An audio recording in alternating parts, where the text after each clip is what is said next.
Just me, a place to be me, where you get to experience life. 'Cause life is a journey, not a guided tour. If you want the rainbow, you have to go through the rain. Welcome back, guys, to another episode of Just Me podcast. And this week, the care within balancing body, mind, and self. I'm Tracy. And I'm Sasha. And I'm Sharina. This week is all about balance and resilience. The everyday strategies that help us stay well while caring for others. Yeah, this week we'll be focusing on the body, how we nourish it, how we move it, how we rest it, because when our physical needs are met, everything else starts to flow a whole lot better. Absolutely. So let's start by talking about food. So many caregivers and ourselves, we skip meals or just snack all day, not realizing how important it is and how important food affects our energy, mood, and stress levels. Or we grab what's quick, like coffee, crackers, a leftover chicken nugget, if you can believe it or not. We have all been there. Like we just pick up something really at the last minute. But our body needs real fuel to function under pressure, like real fuel, real food to function. Yes, definitely, absolutely. And it doesn't have to be complicated either. And one tip that I often share is batch meals on low energy days. Even if it's just prepping snacks or overnight oats, do something. Or even rotating 3 to 5 easy balanced meals weekly. So there was one thing that I saw on social media where an individual, I can't remember her name, but she posted where she went to Outback Steakhouse and she ordered the family portion. So she ordered the steak, she ordered the rice, and she ordered the vegetables, and she just portioned it out over a course of 3 days. And she got the family portions because it was for 1 day, for 2 day, for 3 day. Now this was for her, a single person, but it was enough so that she didn't have to think about something else to do throughout the week, which required energy, but still something she needed. So she didn't have to think about cooking a meal, but she recognized that the food was still important. And so just designate a day where, I know for me, my day is Sunday, where I kind of designate any and everything to just meal prepping and portioning out my meals for the rest of the week. That way it's a no think type of situation and I'm still getting my food in. And one thing I do is smoothies. Cause in smoothies they're quick, you can pack a punch, and you can sneak in all types of things like greens, healthy fats, and protein. Okay. So yes, a lot of times we're so busy that we tend to skip out on our meals, and we'll do the energy drinks and we'll do the coffees and we'll do the caffeine, and we don't realize that our body is functioning, but it's functioning off of bad fuel. So we have to really consider the importance of our body and the meals that we put into our bodies. So the second thing that we also have to take into consideration is fitness, not the gym grind or the six-pack pressure. I mean, movement that feels good to you. Yeah, using movement as medicine. Caregivers already takes a lot of toll on the body, and movement should be about supporting it, not punishing it. So even if you get up, like sometime our job requires us to sit down all day, get up in between clients and walk around, do a lap around the building, do something. You have a 15-minute break, get up and do some stretches. Some type of movement will help on the body as well. Use that movement as medicine. And like you said, some type of movement. I think sometimes we put too much pressure on ourselves because we was like, we're not going to do anything unless we can do 30 minutes or an hour. But 10 minutes really count. And some of the things what I've noticed people do around here is they walk around the hallway. Sometimes you can go outside and dance. And sometimes you can just stretch. Any type of movement adds up. Hmm. Even the chair yoga. I know that, like Tracy said, that we do a lot of sitting with our job, just in front of the computer or meeting with people. And so, even if it's stretching that sciatic, leaning forward, crossing your leg over your other leg and leaning forward to stretch out different parts of your body can definitely help.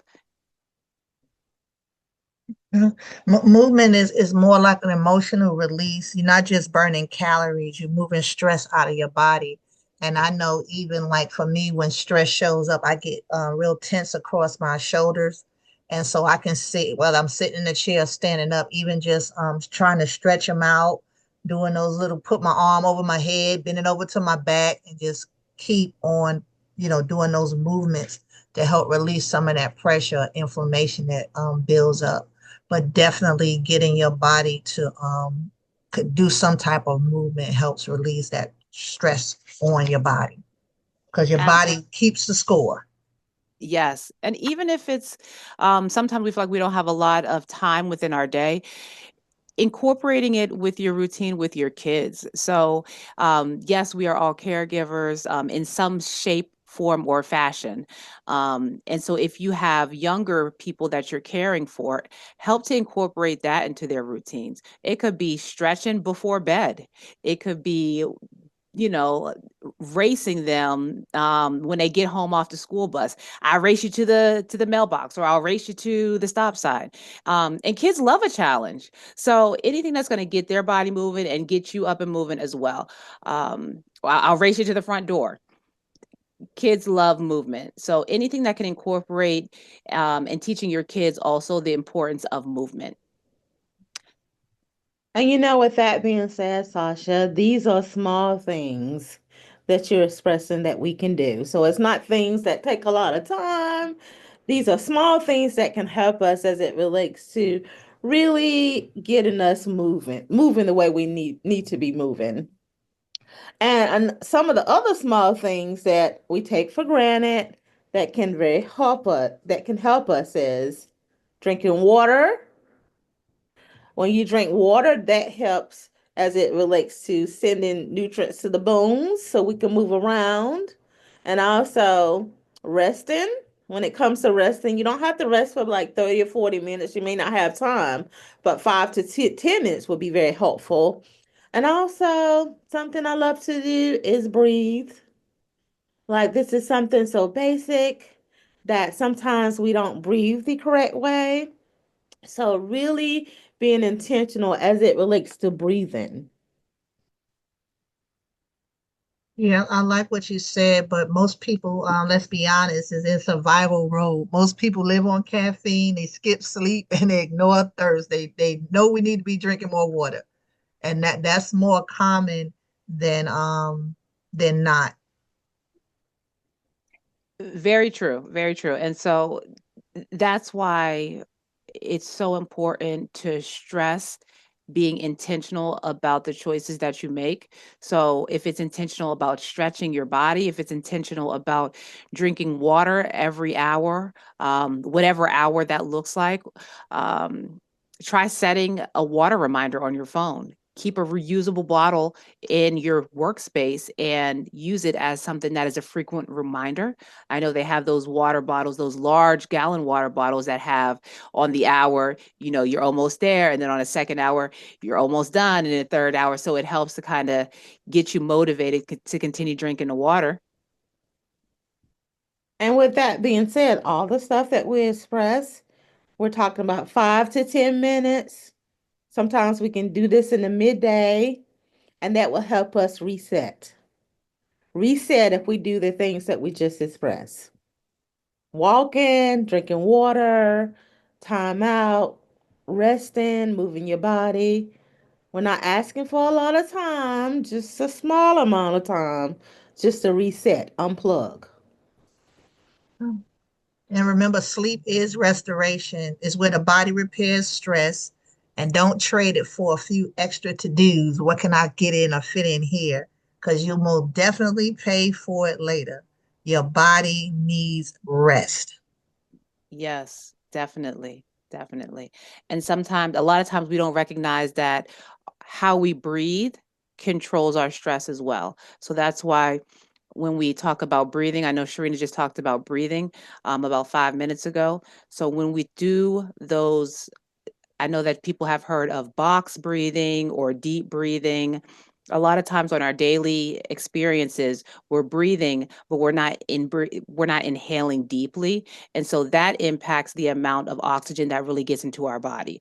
So that's why we stress. As a self care, to really take maybe 30 seconds, take a minute to really deep breathe. Because as we're breathing on a regular basis, all of the oxygen, we're not utilizing as much capacity of our oxygen as we can as human beings. So deep breathing really allows that oxygen to get through our bodies versus those short breaths that we usually take on a daily basis. So here is your invitation this week, y'all. Check in with your body. What does it need from you? What does it need more of? Does it need more water? Do you feel dehydrated? Do you need more rest? Are you feeling fatigued? Do you need more colorful meals? Do you need to be stretching? Does your body feel tight and tense? What does your body need? Because 9 times out of 10, what is hurting us and ailing us is what our body is saying we need more of. We need something different. So what we would like for you to do is to pick one simple thing to nourish yourself inside and out. Start where you are. This isn't about perfection. This is all about us being intentional. And remember, you build resilience by being fueled, by being hydrated, rested, and making sure you got some movement going on that helps you to keep showing up without breaking down. So we'll be back next week with something just as powerful, boundaries, and how saying no can also help to save your sanity. So until next time, guys, take care of yourself so that we can all take care of each other. Bye. Thank you so much for listening to Just Me Therapy podcast. If you are seeking further one-on-one diagnoses, interventions, and treatment plans, please consider scheduling an appointment with an individual counselor at Journeys Counseling Center, located in Greensboro, North Carolina. Journeys can be reached at 336-294-1349. The mission of Just Me Therapy podcast is to use authentic conversations to uplift one's mind, body, and soul. The goal of Just Me Therapy is to offer affordable education and insight to individuals who experience financial barriers to accessing individualized behavioral health care services. With that being said, the information, including opinions, advice, and recommendations discussed in this podcast, are intended for individual, informational, and educational purposes only. Such information is not intended to substitute the recommendations of your own licensed therapist or healthcare professional. Although we are licensed behavioral health professionals, we are not your licensed behavioral health professional. As a result, the advice mentioned on this podcast should not replace the recommendations offered by your own qualified health professional.